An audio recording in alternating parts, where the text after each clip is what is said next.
begun at a very young age, you know, when I was helping my father in our garage, and his buddies were there, and my uncles, and, you know, you'd start wrenching on a car, and you just wouldn't stop. And it's gone kind of carried through my whole life on my own cars, and then once I started the company on clients' cars, we try not to do that anymore, but it happens occasionally where we got to make something happen. You know, we get a customer that's got to go to a race, and we've got a limited schedule, or trying to get a car done that we've been working on for years for a car show, and you bust ass, and everybody pulls together. Yeah. I mean, I'll have people call me up, and they're like, I'm at the racetrack right now. This just happened. I'm on my way. I've had people show up here on a Sunday afternoon, drop off their car. Monday morning, we're ordering parts, coming up with a game plan, calling in reinforcements. We might have to work on it Tuesday, Wednesday, into Thursday straight, and then they load it up and leave.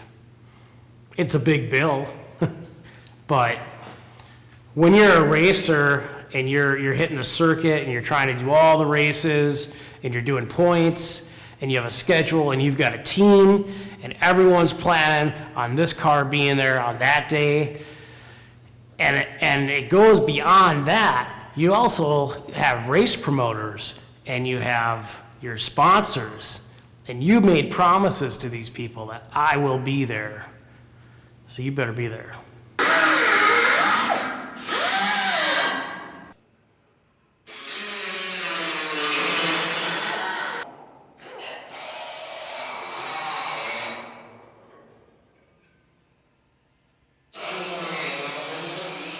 So what we've done here is installed the entire firewall.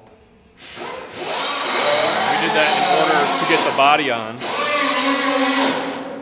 first, because otherwise we wouldn't be able to weld the firewall. And so now what we're doing is just making some little adjustments, because we've added a bunch of tubes since we've taken the body off, and some of them are in the way of our supports. There's just a couple little alterations we're going to make. Otherwise we'll just keep touching it up until she sits, but really not much to it. Okay, Brandon, lift that sign up. Here's the action.